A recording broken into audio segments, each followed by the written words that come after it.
Actually, lots of us, Craig's kind of old to be getting married. He's kind of an old guy by this point, but actually lots of us thought he would... Give the camera to Ralph. Just give it thought he would never live to make it, actually, Peggy. I don't know if you realize that, because Craig, as most people could tell from...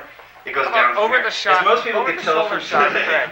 Craig loves to make a production out of everything. He made a production out of life.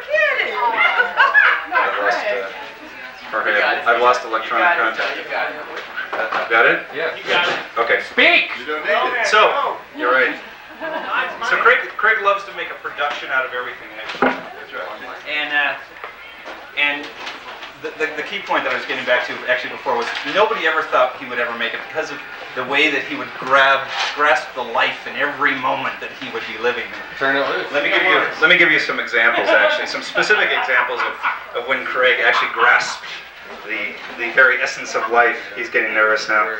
Where's the nearest exit? Of when he was living every moment that he possibly could. Of course, there's the obvious example of when he went skydiving with some of his friends. I mean, that's sort of not the most incredibly safe thing in the world, but most people know about that.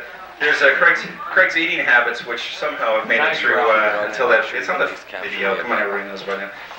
His eeating habits: he had cheese whiz sandwiches, baked beans, and an open. You have to eat it directly from the pan. Nobody knows how he made it past age 23 with that kind of eating habits. Focusing. Living with Jorge, of course, was never easy. It's between the stress and paying the bills, we never know how Craig made it out of that. But actually, one time, the most amazing things that Craig ever lived through was one time we went to, what was it called, Black Rock Canyon or something? And some people actually, Mark, you remember this trip. We went on, Black Canyon. This is when Craig used to get really thirsty and drink about 12 or 13 beers. And we were driving along, there were two cars, and we were taking photos, and we were in my Subaru station wagon.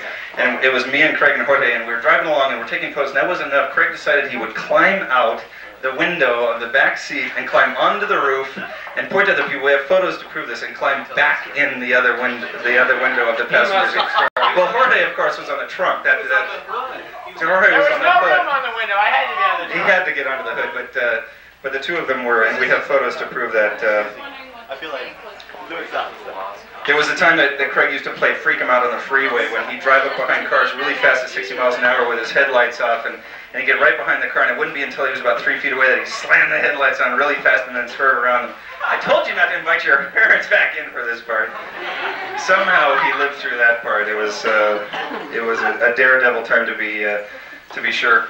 And then there was a time when we lived in the dormitories in Trastec. We lived on the 3rd floor, on the top floor, and at some of Mike Silver's famous tequila sunrise parties, Craig used to like to knock on the windows on the 2nd floor. So of course I'd always offer to hold his feet as he hung from the 3rd floor down to knock on the window of the 2nd floor. But I guess Peggy, the point is that somehow Craig has made it through all of these life-threatening situations. Call it would be it fatalistic or romantic or Catholic or whatever. Somehow, for some reason, he's made it through all of these things to get to this day. So, at the risk of being sappy, I guess there must be some reason. And Craig said it many times tonight. It's like he seems to be very happy tonight. So I think he's found the reason he made it through all of these life-threatening situations. So. If I had a glass, I'll say cheers anyway. But thank you. I hope I didn't embarrass. Well, I hope I embarrassed you a lot. What the hell? It only happened once. So cheers.